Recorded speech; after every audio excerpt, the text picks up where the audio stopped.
Good morning, students. Today we are going to see about moving coil galvanometer.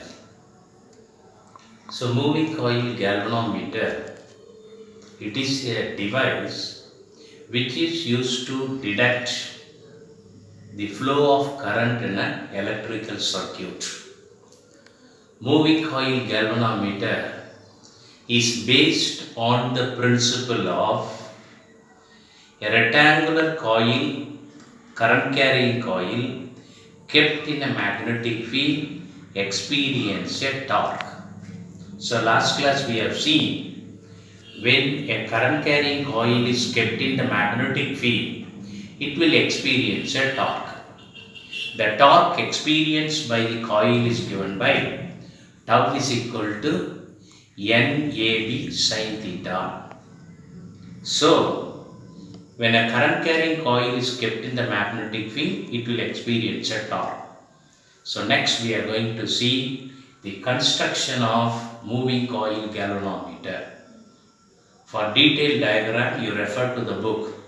So here I am going to mark the important part of the construction. So moving coil galvanometer is having a rectangular coil. This rectangular coil has many number of turns of insulated copper wire wound on a light metallic frame. So it is having a metallic frame. Over that metallic frame, insulated copper wire is wounded, and this coil is suspended by means of a phosphor bronze strip. It is suspended by means of a phosphor bronze strip. One end of the coil is connected to phosphor bronze strip. The other end of the coil is connected to the air spring. This coil is kept between the pole pieces of a horseshoe magnet. So this pole pieces of a horseshoe magnet. Spherical pole pieces. So north pole, south pole. The reason to have spherical pole pieces is that they will produce a radial magnetic field. So since we are having spherical pole pieces, so this is north pole and this is south pole, so they will produce only radial magnetic field. That is, magnetic field lines will flow along the radius of this spherical force. Because of that, whatever may be the position of the coil, suppose if this is the position of the coil, the plane of the coil is always parallel to the magnetic field. The plane of the coil is always parallel to the magnetic field. So, this rectangular coil is kept between the pole pieces of a spherical magnet. So the reason to have the spherical pole pieces is to produce a radial magnetic field. When the pole pieces produces radial magnetic field, the plane of the coil is always parallel to the magnetic field. When the plane of the coil is always parallel to the magnetic field, the breadth of the coil is parallel to the magnetic field and the length of the coil is always perpendicular to the magnetic field. So since the breadth is parallel, force on the breadth of the coil is 0 and the force on the length of the coil is maximum. So that is the reason to have a radial magnetic field here. So now this is the spring. This is phosphor bronze strip. To this phosphor bronze strip, a small plane mirror is fixed. The other end of the phosphor bronze strip and the other end of the spring, both are connected to terminals in order to pass current through it. So when current is allowed to pass through this terminal, so T1 and T2 are the terminals. When we allow the current to pass through it, then what will happen? This coil will experience a torque. Because of this torque, this coil will get deflected. When the coil gets deflected, the Pasper-Brown strip get twisted. So, depending upon the amount of deflection, the plane mirror gets tilted. So, using plane, scale and mirror arrangement, the amount of deflection produced by the coil is measured. So, what is called light and scale arrangement. So, they will focus a light on the mirror.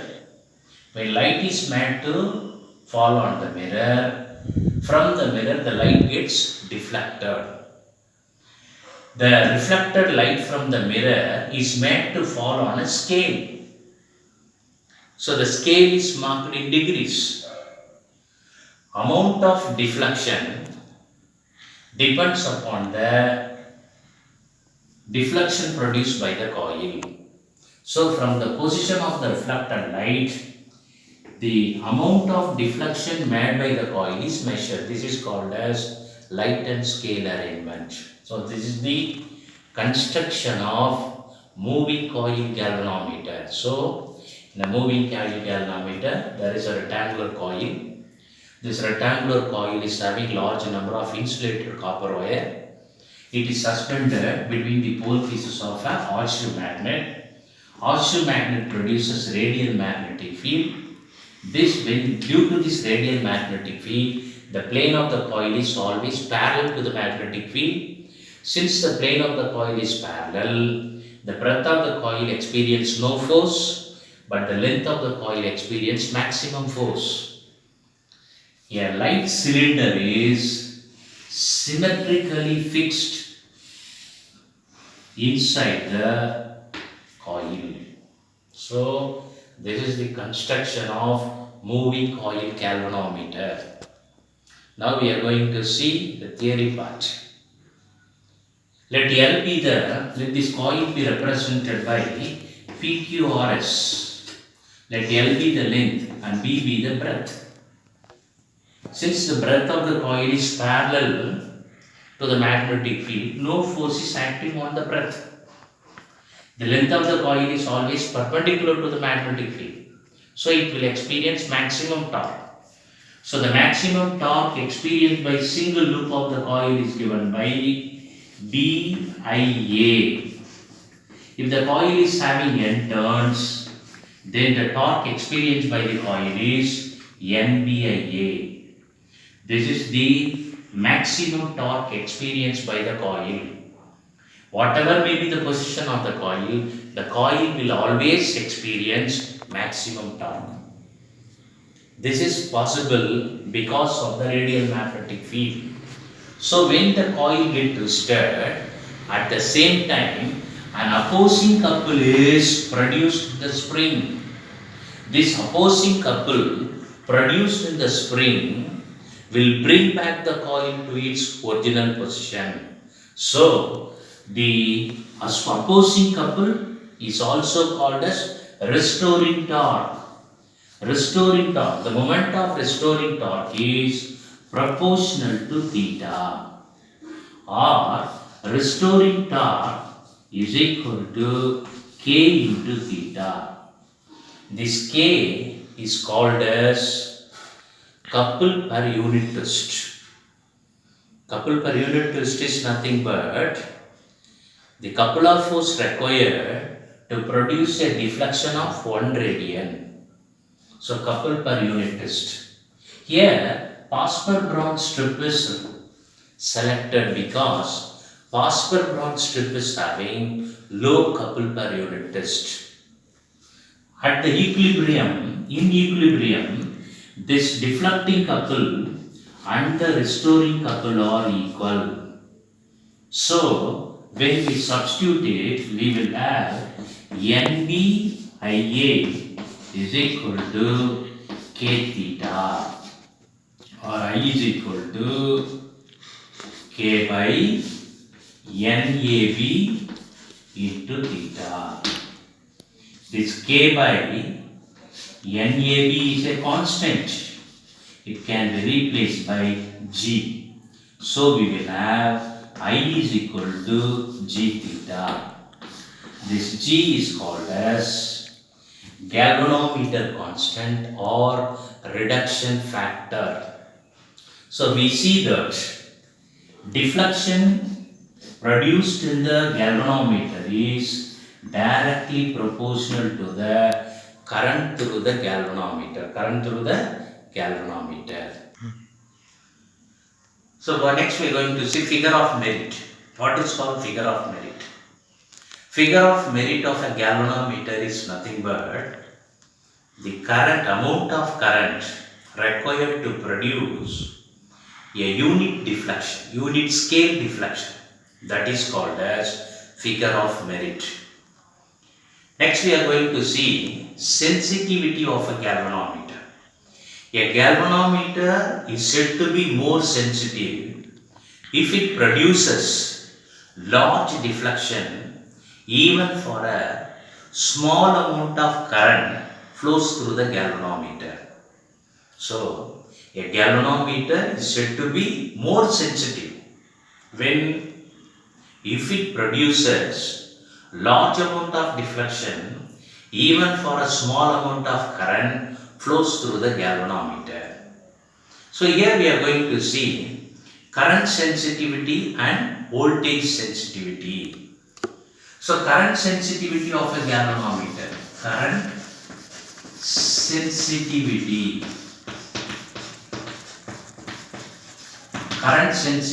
of a galvanometer. That is theta by I.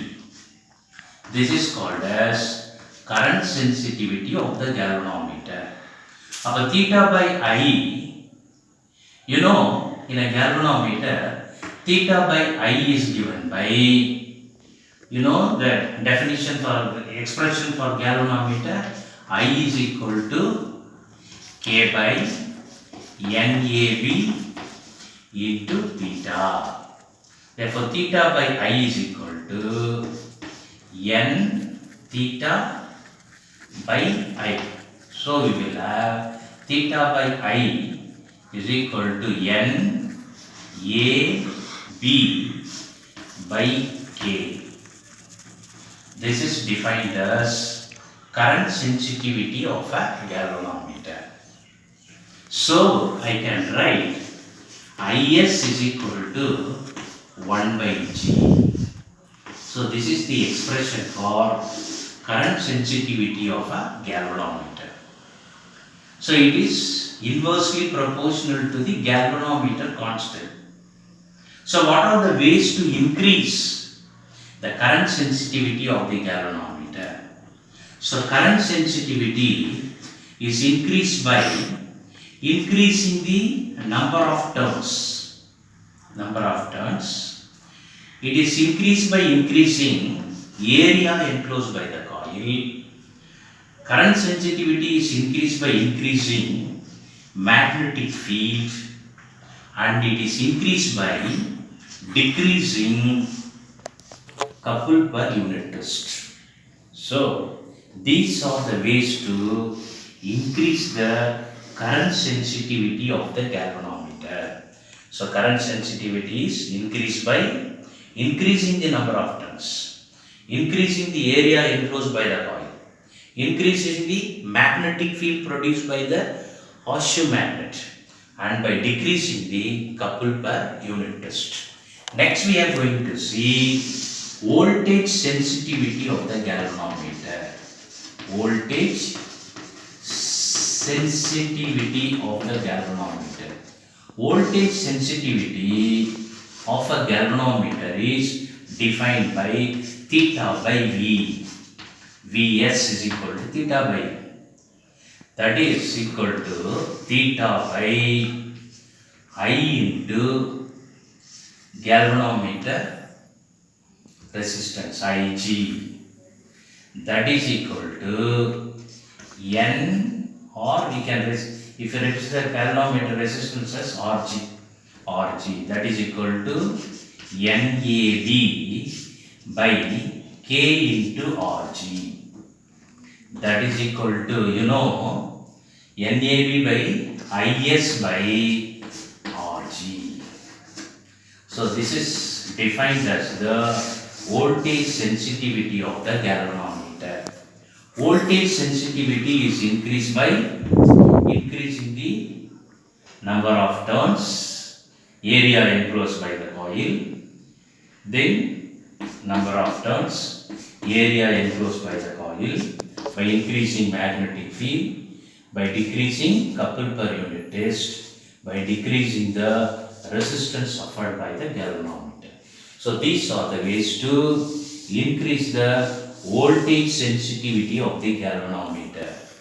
So voltage sensitivity is defined as amount of deflection per unit current. It is given by NAB by K, or it is equal to 1 by G. Voltage sensitivity is given by NAB by K into Rg, that is equal to Is by Rg. Voltage sensitivity can be increased by increasing the number of turns, area enclosed by the coil, magnetic field by decreasing couple per unit test, by decreasing resistance suffered by the galvanometer. So these are the ways to increase the voltage sensitivity. Students, next we are going to see how to convert a galvanometer into ammeter and voltmeter. So ammeter is a device which is used